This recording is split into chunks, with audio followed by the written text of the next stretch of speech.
जंगल सत्याग्रह और संघ। देश स्वाधीनता का अमृत महोत्सव मना रहा है। स्वतंत्रता संग्राम में संघ का योगदान क्या है, इस वीडियो में हम इसका उत्तर ढूंढने और समझने का प्रयास करेंगे। वीडियो में लिए गए तथ्य राष्ट्रीय स्वयंसेवक संघ के अभिलेखागार में स्थित मूल प्रलेखों, तत्कालीन केसरी और महाराष्ट्र इन दो मराठी पत्रों पर आधारित हैं। स्वतंत्रता संग्राम में संघ का योगदान जानने के लिए सबसे पहले हमें आद्य सर संघचालक डॉक्टर केशव बलिराम हेडगेवार के योगदान और उनकी राष्ट्रभक्ति से परिपूर्ण वैचारिकी को समझना चाहिए। स्वतंत्रता कब और कैसे मिलेगी, यह प्रश्न सर्वत्र जब पूछा जा रहा हो तब हम पराधीन क्यों हुए और हमारी स्वतंत्रता अक्षुण्ण कैसे रहे।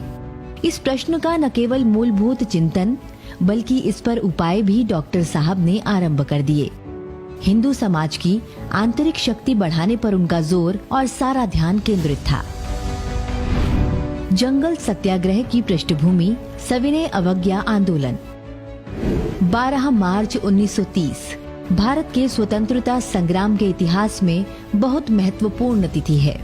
अंग्रेजों द्वारा बनाए नमक कानून को तोड़ने के लिए महात्मा गांधी ने इसी दिन दांडी यात्रा शुरू की थी।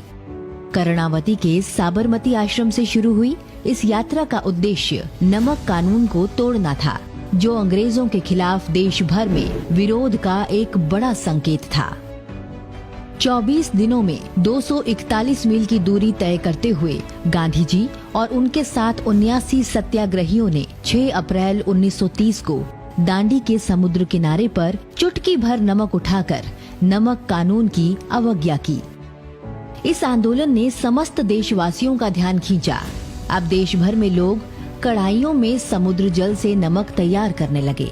कानून की अवज्ञा करने के कारण देश भर में 60,000 लोगों को गिरफ्तार किया गया।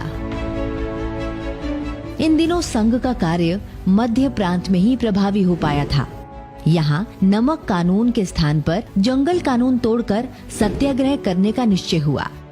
डॉक्टर केशव बलिराम हेडगेवार संघ के सरसंघ चालक का दायित्व डॉक्टर लक्ष्मण वासुदेव परांजपे को सौंप स्वयं अन्य स्वयंसेवकों समाजजनों के साथ सत्याग्रह करने गए।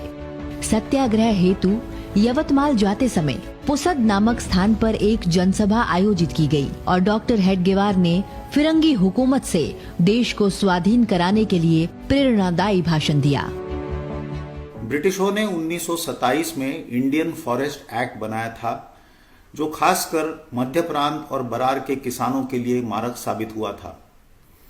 तो बरार और मध्य प्रांत में ऐसा तय हुआ कि जंगल सत्याग्रह किया जाएगा और उसका प्रारंभ केंद्र यवतमाल जिला के पुसद गांव से होगा और वो 10 जुलाई 1930 से इसका प्रारंभ होगा, ये तय हुआ।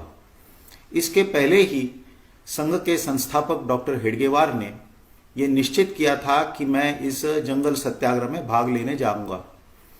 तो 20 जून 1930 को सभी संघ स्वयंसेवकों को लिखे पत्र में उन्होंने ये सूचित किया कि वे जंगल सत्याग्रह में भाग लेने जा रहे हैं और सरसंघ चालक पद का जो दायित्व है उनके स्थान पर डॉक्टर लक्ष्मण वासुदेव परांजपे ये वहन करेंगे। जंगल सत्याग्रह के चलते ही डॉक्टर हेडगेवार को 9 मास का सश्रम कारावास भी हुआ। यह जानना और समझना आवश्यक है कि देश को स्वतंत्रता किसी एक दल, एक परिवार, एक व्यक्ति, एक समुदाय विशेष के प्रयासों से नहीं बल्कि समूचे देशवासियों के संयुक्त प्रयासों से मिली है। स्वतंत्रता संग्राम की बलिवेदी पर आहुति देने वाले देशभक्तों की कतार बहुत बड़ी रही है। एक विशेष नैरेटिव के तहत एक परिवार और दल विशेष के योगदान की ही चर्चा होती है, जो कि अन्य स्वतंत्रता सेनानियों के साथ अन्याय है।